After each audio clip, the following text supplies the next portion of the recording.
the biggest reward that I've gotten through this journey that makes me feel really good about everything that we've done is that when I go to our head office in Sweden and I go in there and look around and I see here are people paying their mortgages and taking care of their families because of this idea that we had.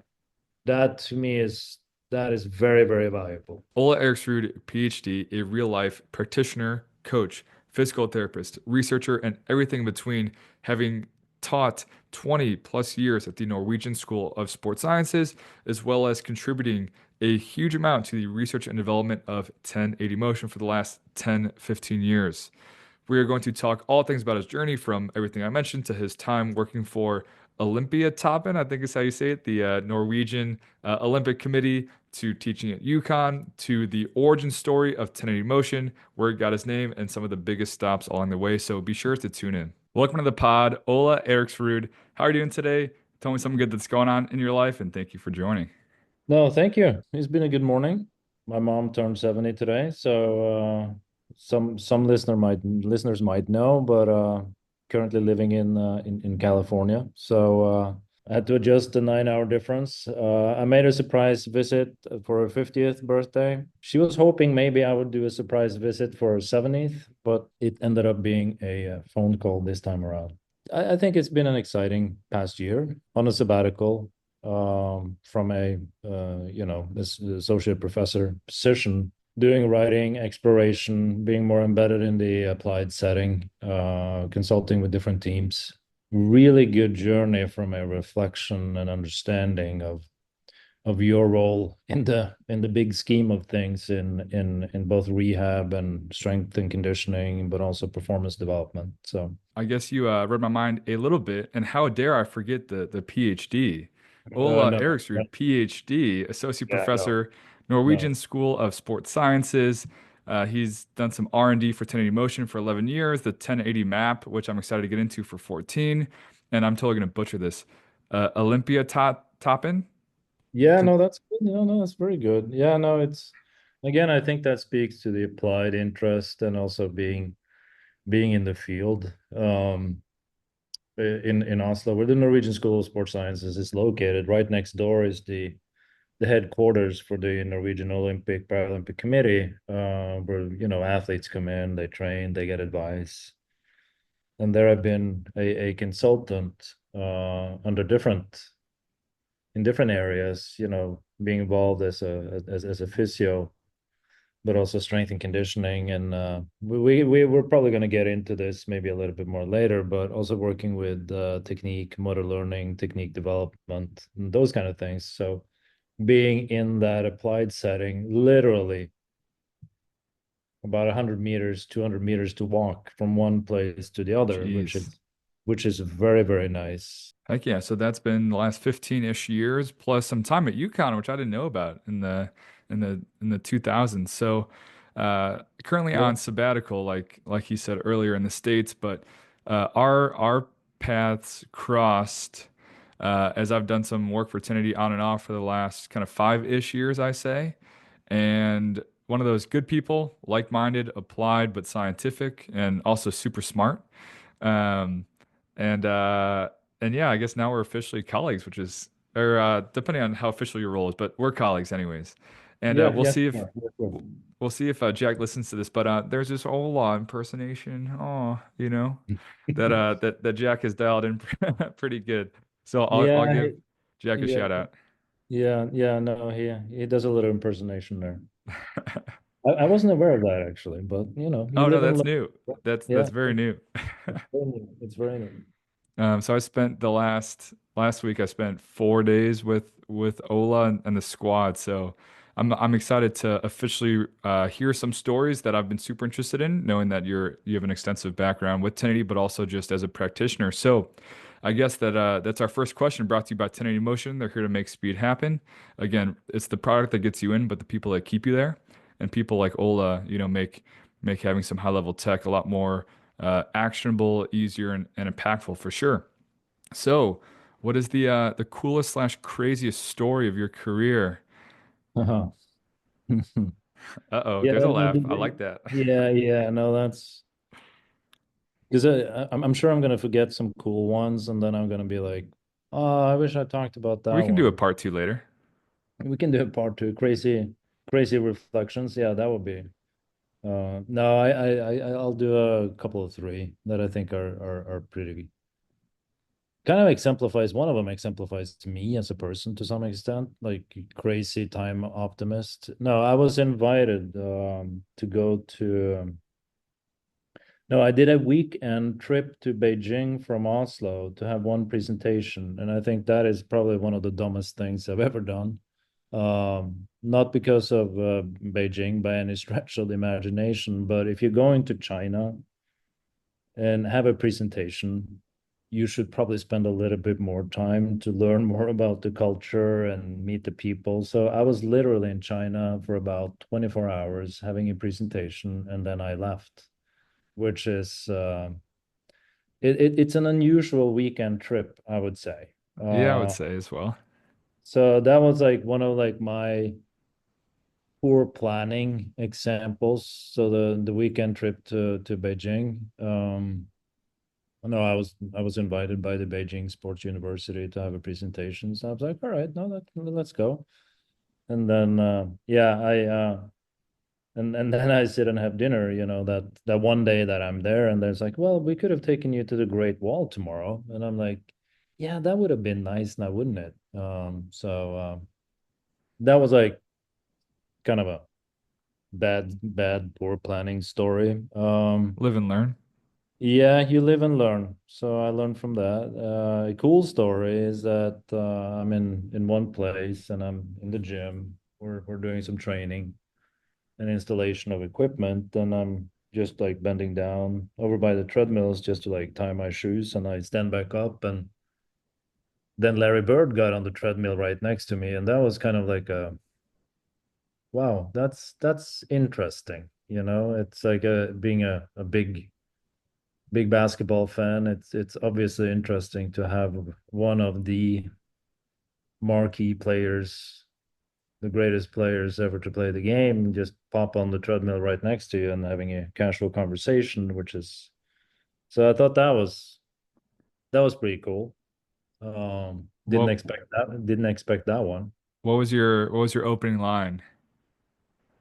Oh, I don't know. I don't even remember. I Did you think I play was it cool? I, Were you like, oh my gosh, I'm a huge fan? Like, what's no, no, I'd never put on the fan hat, because we professional?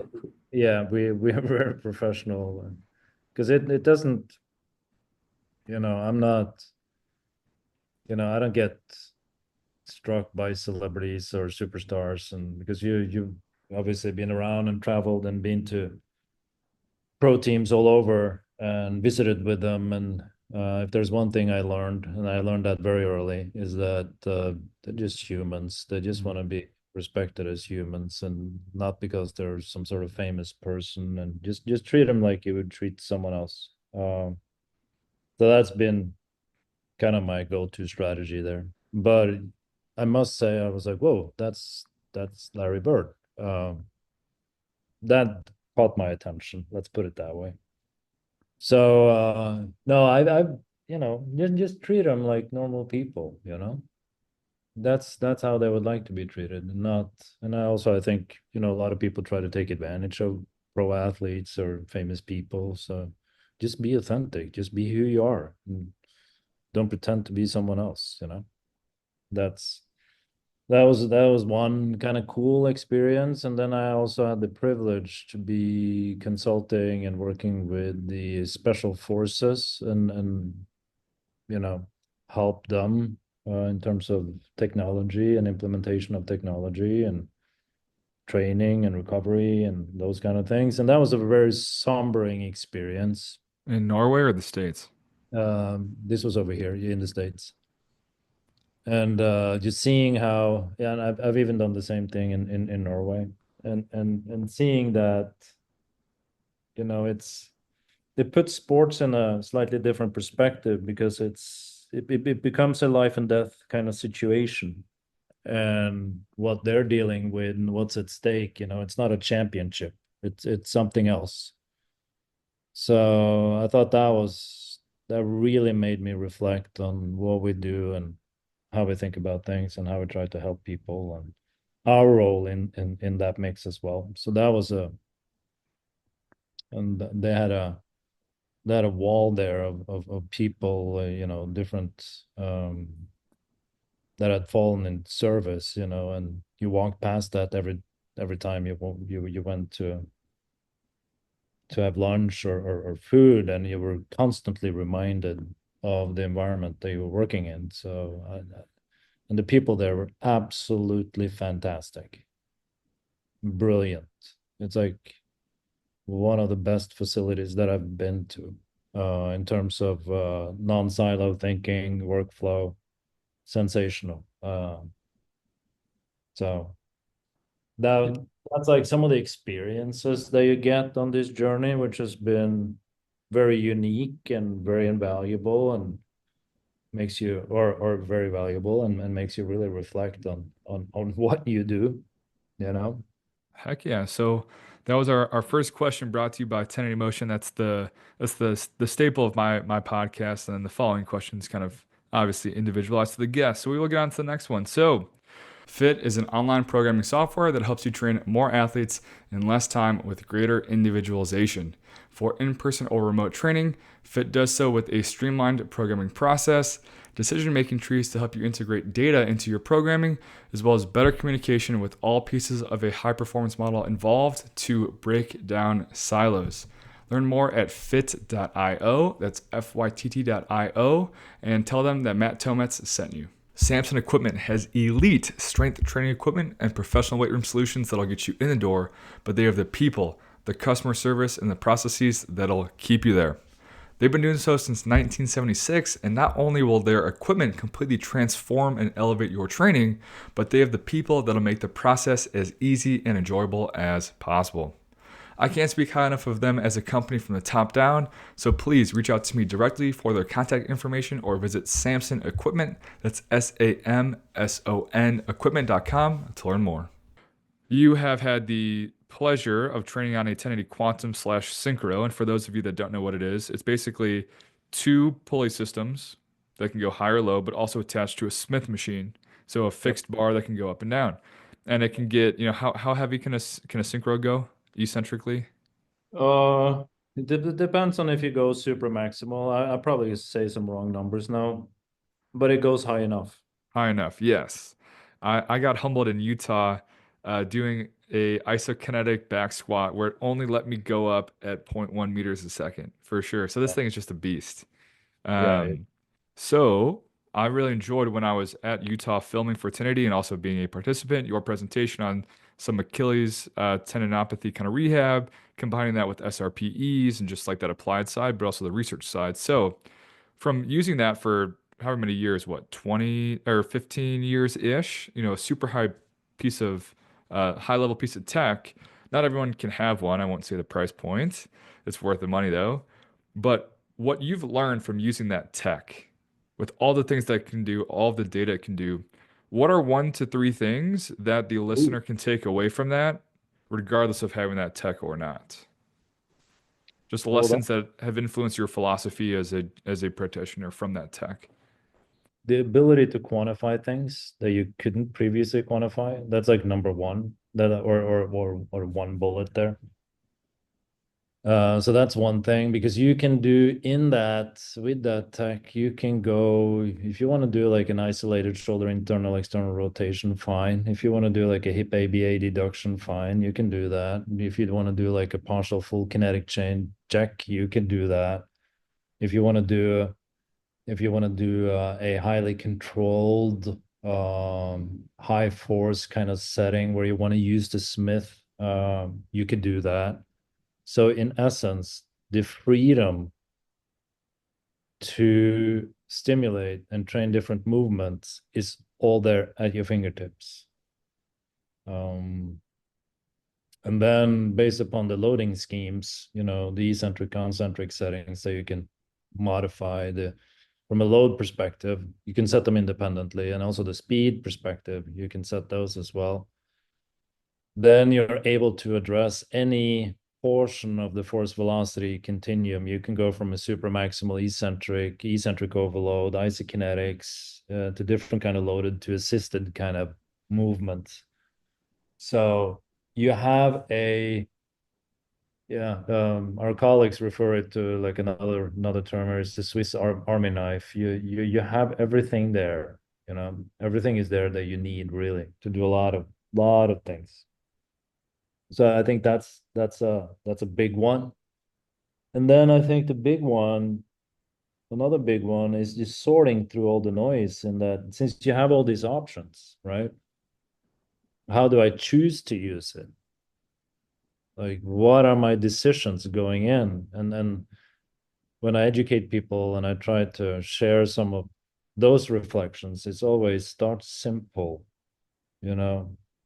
You don't have to be Instagram friendly or have all the coolest exercise with like bands and everything here and there. It's just simple and stay in it for the long term, right? Here's the plan. We're going to execute. We're going to reevaluate. I have constantly reevaluations. Like if I have, so you like another thing is that you test all the time. No, I monitor certain exercises to allow me to make decisions to help that will impact the session that I'm in the midst of. So the example here of the Achilles. Yeah, we've been doing Achilles rehab, isokinetics, complementing that with other dynamics and also isometrics. But the isokinetics has been a mainstay or an important component of those programs. Now, the cool thing about the isokinetics is that then I get a little snapshot of output of the individual when I see them.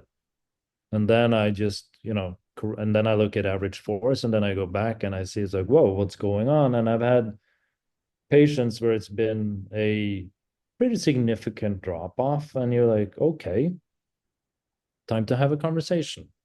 Why is this? What's going on? What is it that you're not telling me?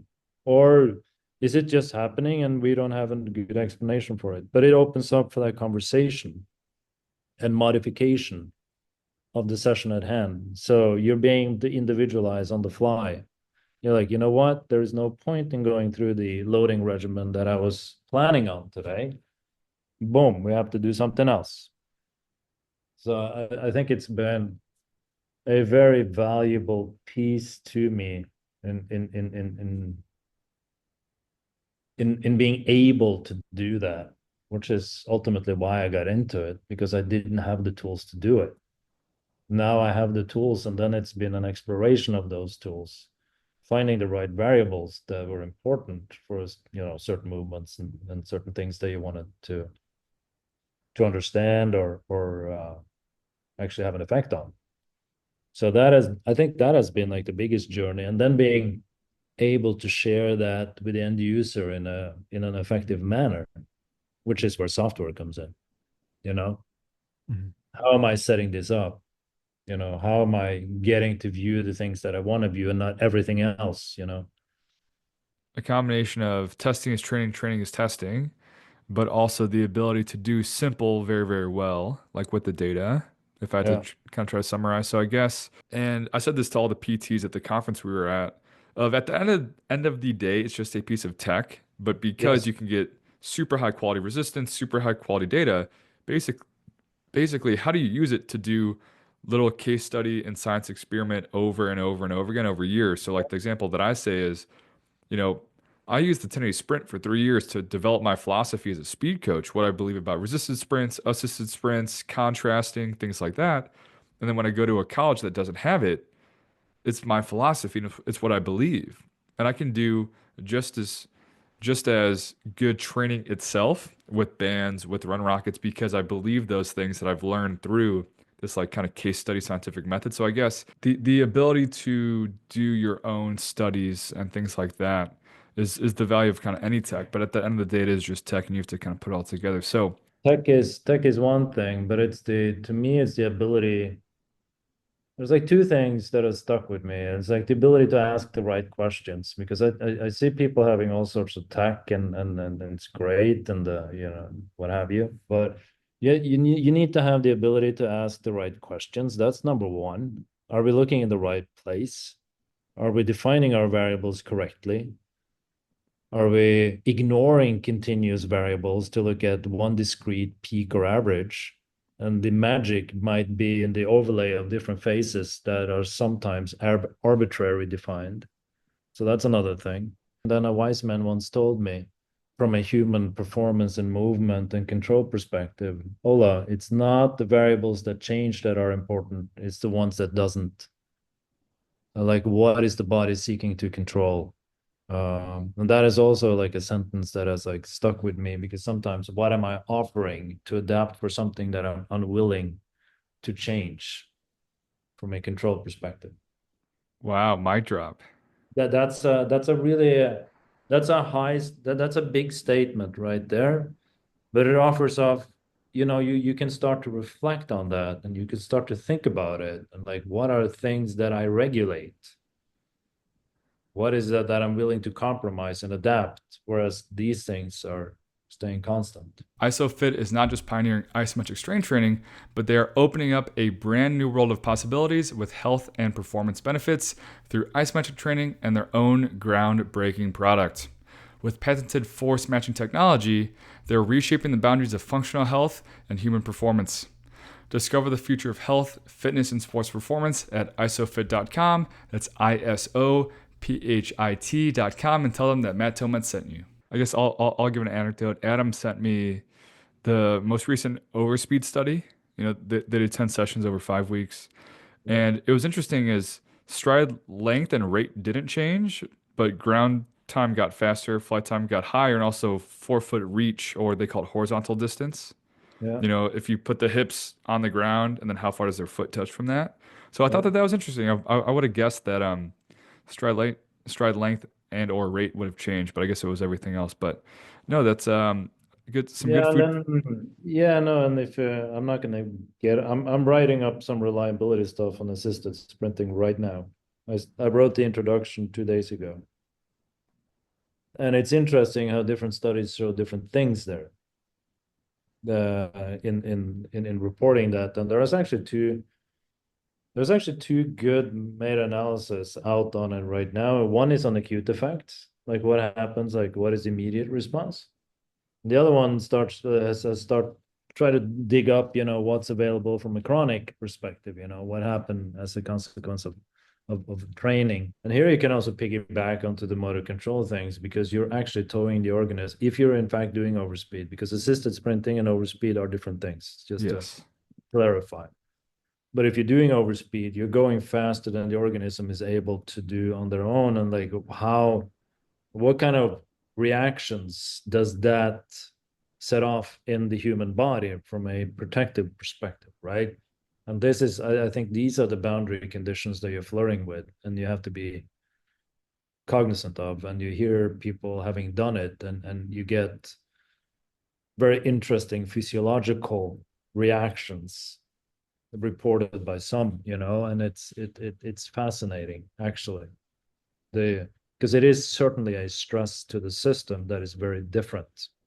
Yeah, just even monitoring cortisol, for instance, if you go high overspeed, that would be interesting to see. Like, do you get like a stress reaction as a consequence? That's just like one thought, you know. Yeah, But Matt Ray, as I recently chopped up his webinar, was talking about how he can sense the anxiety with some athletes at like yep, 5 to 10% overspeed, and some yes. athletes at 20, they're just like more, more, more.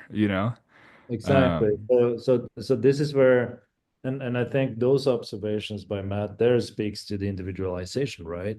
And this is also the problems with some of the studies that we do, is that we put everyone in a group and we try to categorize them the best we can, and then we show the responses. But I think like these are great examples of, here's what we monitored, here's a case series, here's the choices that were made as a part of the progress for all of these individuals. Those kind of stories I think would be extremely valuable, and especially when you're dealing with elite sports and pro sports, because we're always talking about marginal gains and statistical significance, and the marginal gains, they might be different things, right? So it's that's why I enjoy case series where people share the problem solving strategies. And you can say, well, that's a lower level of evidence, and you would be absolutely right. But seeing how people are thinking and approaching and dealing with it and trying to individualize, I think would be very interesting. So next, quick one. Having done most of your practicing in Norway, but also working for a US company, whether it's on your sabbatical now or just your trips here or the consulting that you do for some of the teams and athletes in the States, kind of how would you compare and contrast how they go about their business in Norway kind of versus the States and athletes and kind of coaches and for someone who has never coached in Norway, which I would assume is a majority of of this audience. Yeah, no, that's a great question. So, obviously, have I been coaching a lot in the US? The answer to that is no. Have I been around and observed many different environments and having the opportunity to be for extended periods of time in certain environments over here in the US? Yes. Have I been involved in the direct development and design of programs? Yes. And But like you say, my most of my experience is from Norway, and it's interesting that that question is actually quite interesting because after every Olympics, big international press always reach out to the Olympic Center and they ask like, how come Norway does so well? Like you shouldn't, you know? And they Because they would be, have you, obviously. yeah, no, no, it's nothing to do with me. Uh, it's and the question is valid because we're 5 million people and we shouldn't be able to compete if you think about it compared to like bigger nations, you know. But I think like I think there's a multiple or there are many different things here. One thing is that we don't have that many athletes that can make it to a high level because of the pool, right? The pool is just smaller. So, you know, like a good colleague of mine, Øyvind, with the Norwegian Tennis Federation, he's like, we can't afford to use Darwinism, survival of the fittest.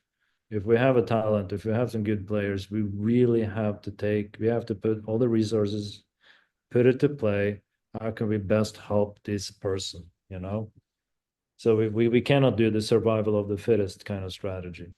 Um, Another thing that I think is big time that I've learned over the years at Olympiatoppen. Obviously, when you get athletes coming there, they're at the higher level for sure. They're at the international stage.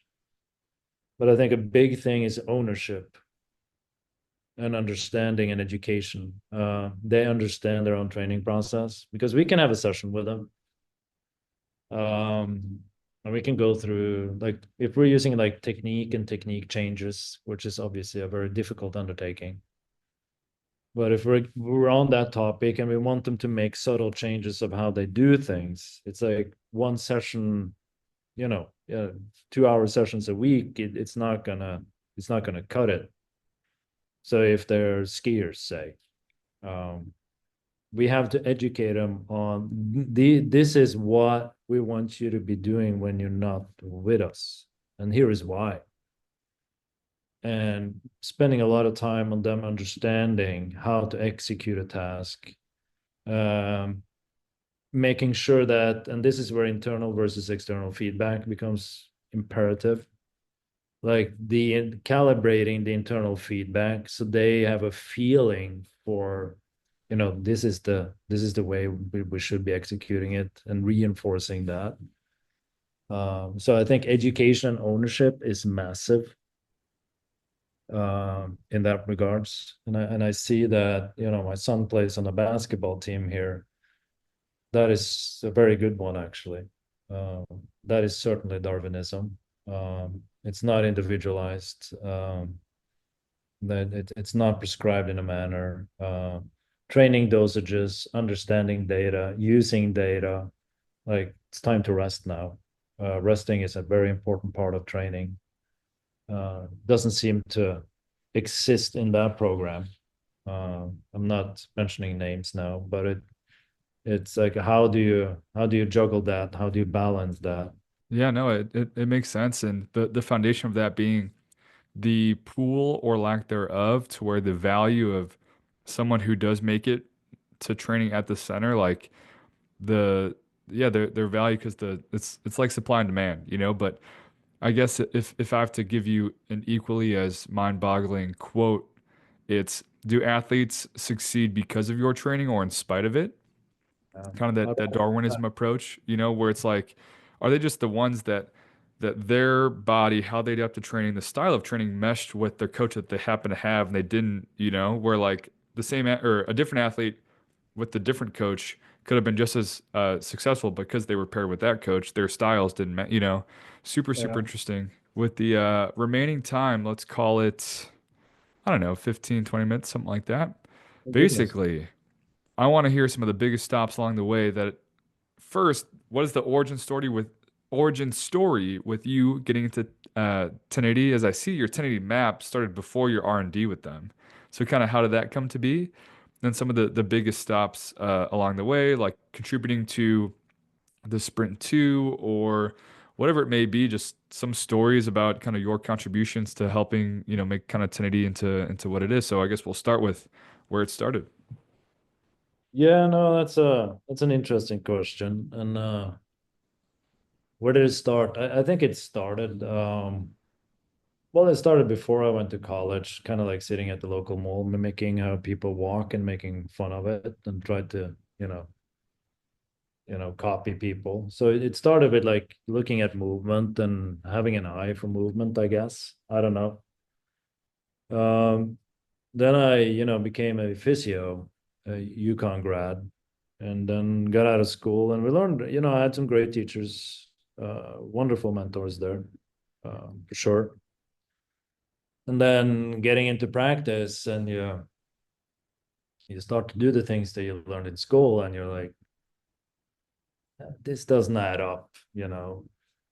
I do these manual muscle tests, I do this range of motion kind of stuff. I know I'm going way back here, but it doesn't really add up to what the people are showing me when they're up and about moving, right?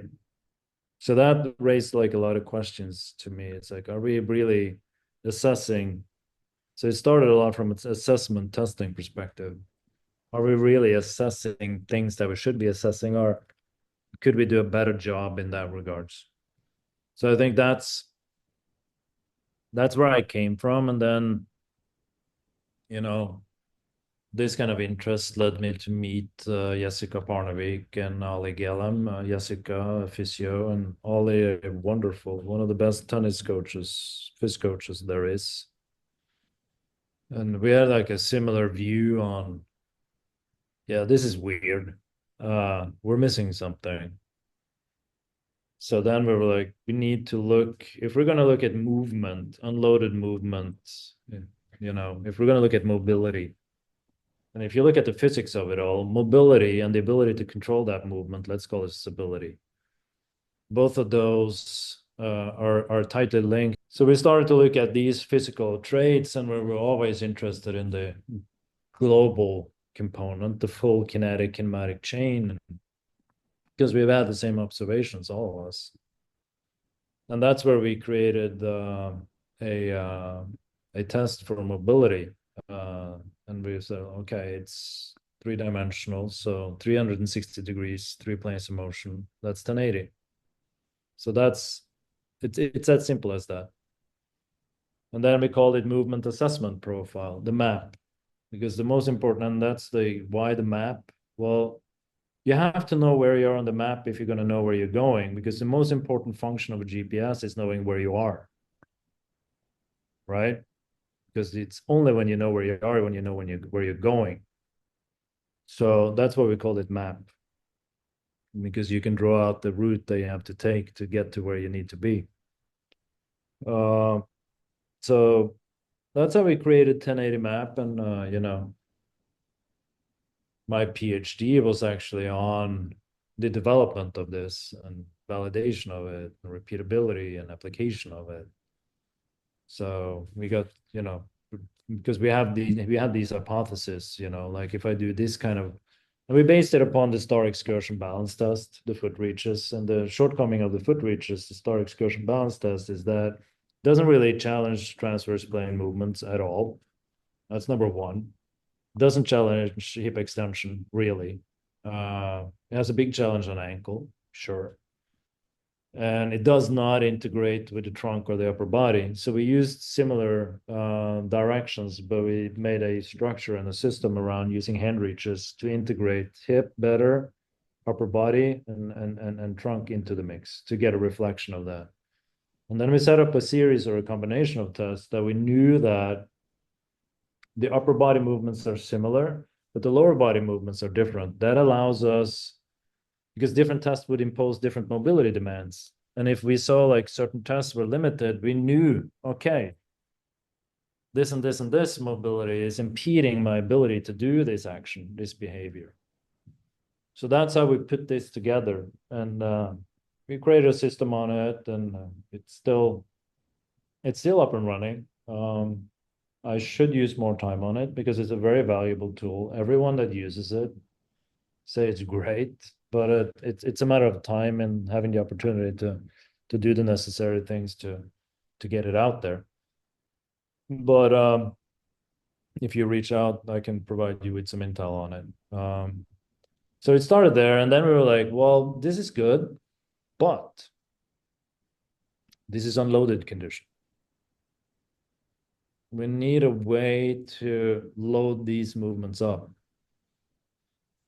And then we met with, there was an existing technology in a machine. Rolf Öhman and Christopher Bergqvist, Swedish guys, really good people.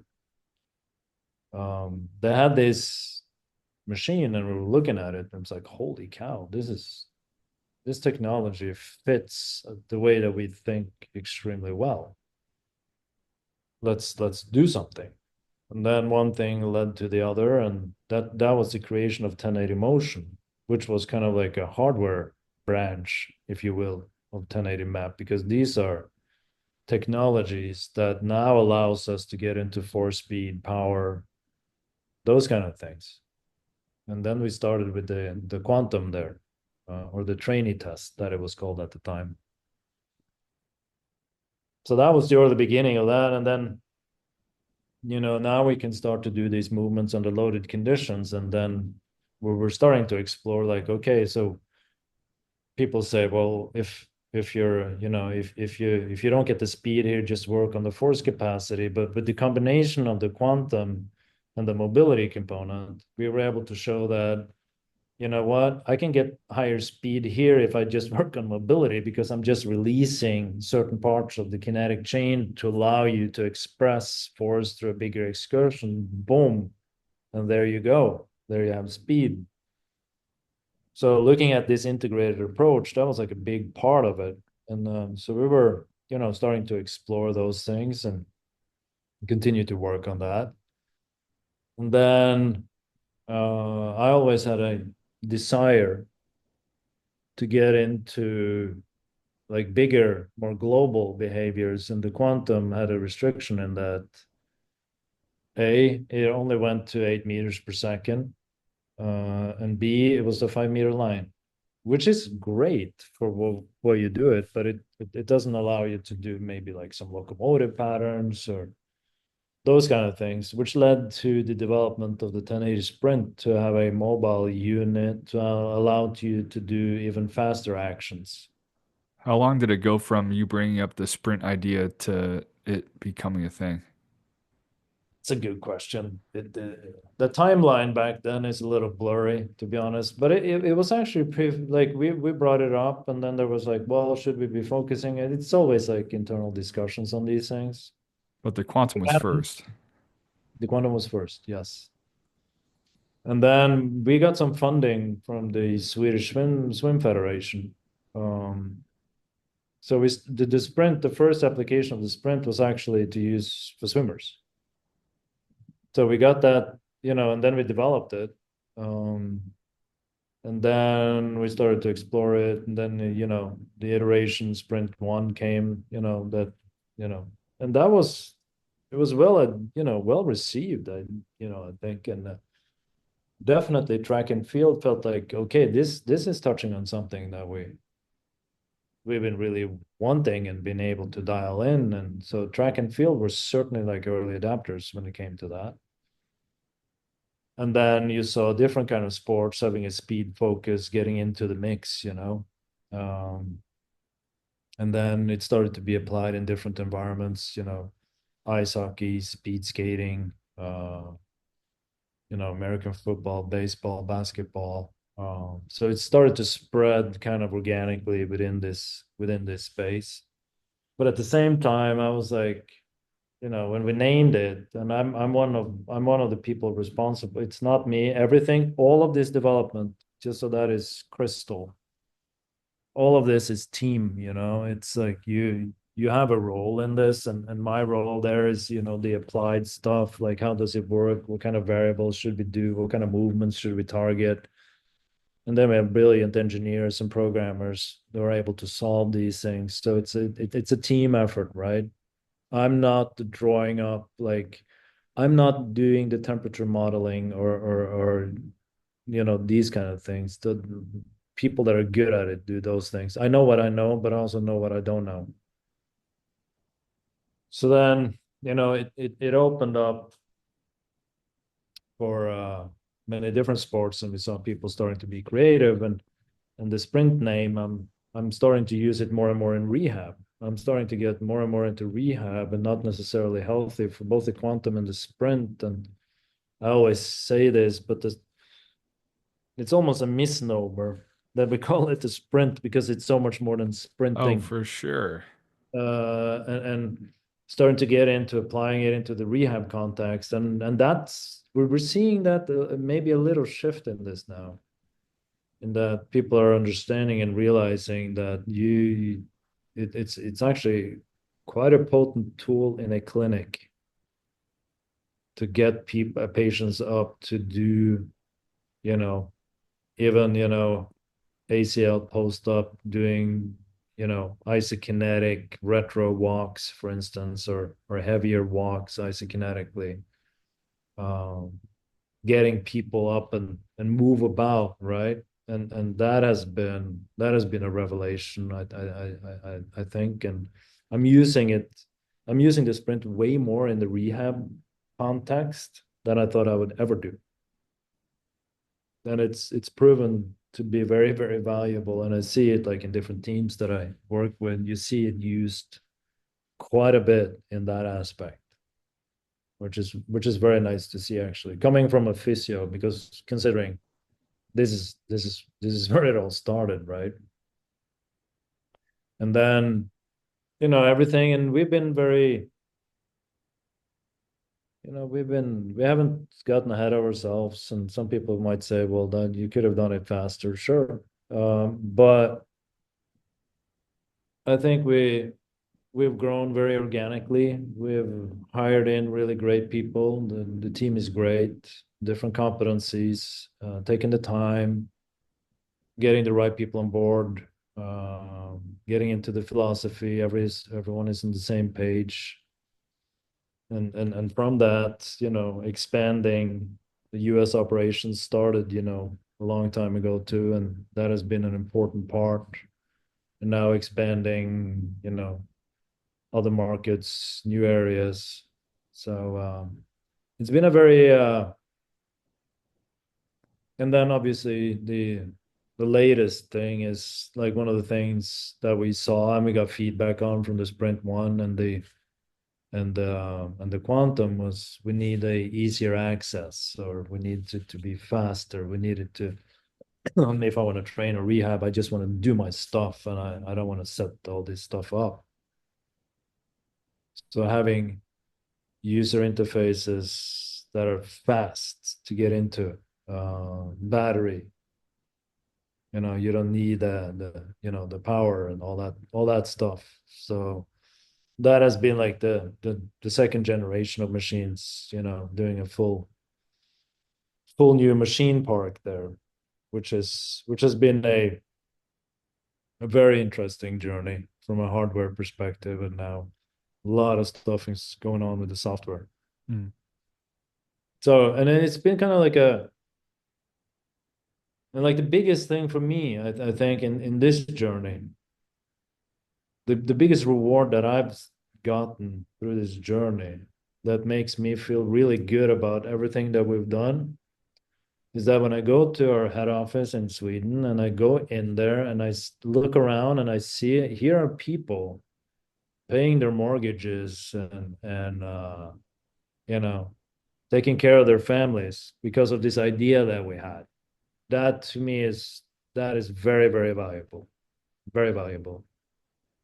So that has been cool. That was like I remember like we moved into a new and way overdue better office for the engineers and just first time there just seeing that I was like that's pretty cool.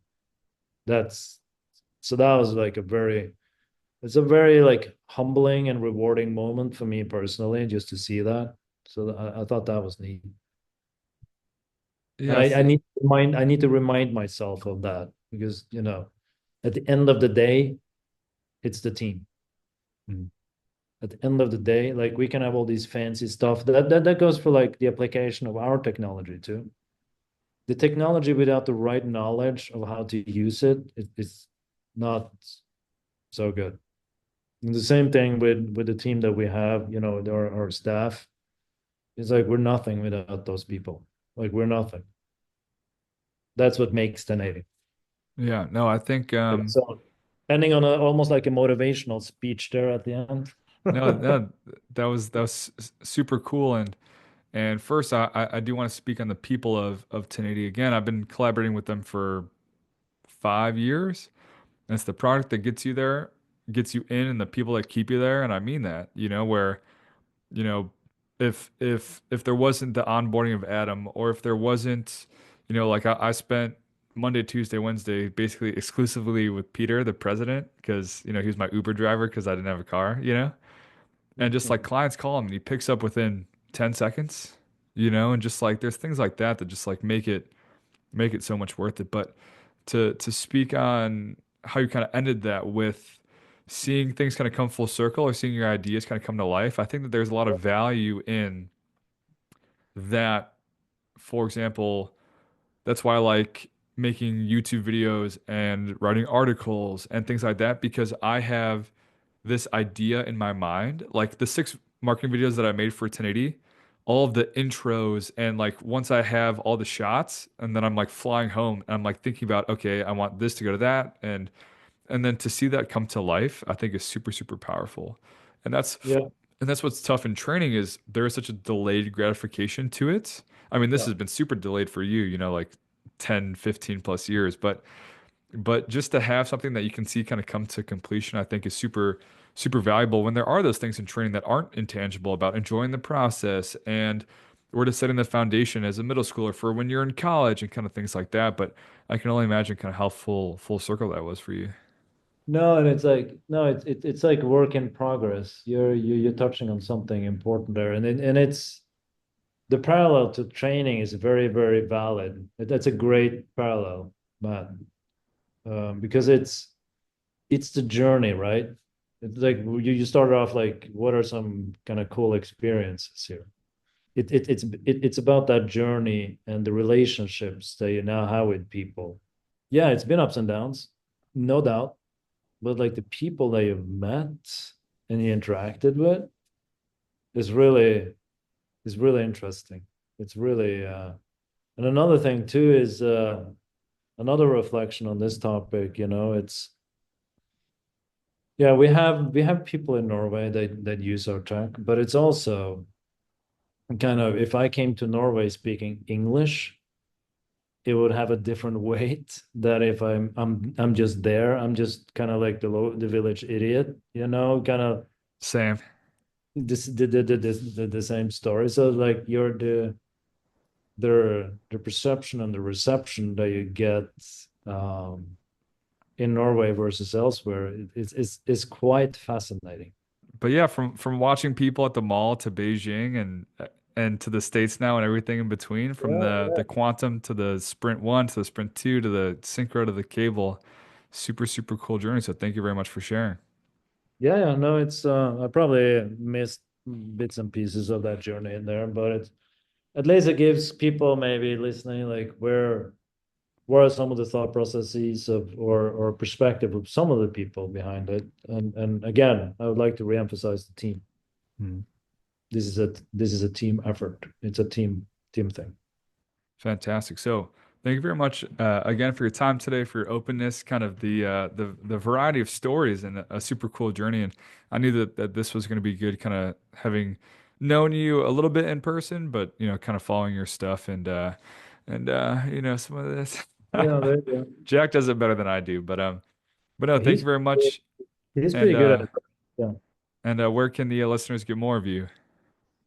Yeah, social media, like that social stuff. I'm highly variable when it comes to that. Not as good, but Ola Athletic 1080 or Ola 1080 and on the Twitter. Um, my full name on LinkedIn. I enjoy LinkedIn actually because you can have like Yeah, longer texts and you have my name Ola Eriksrud on Instagram.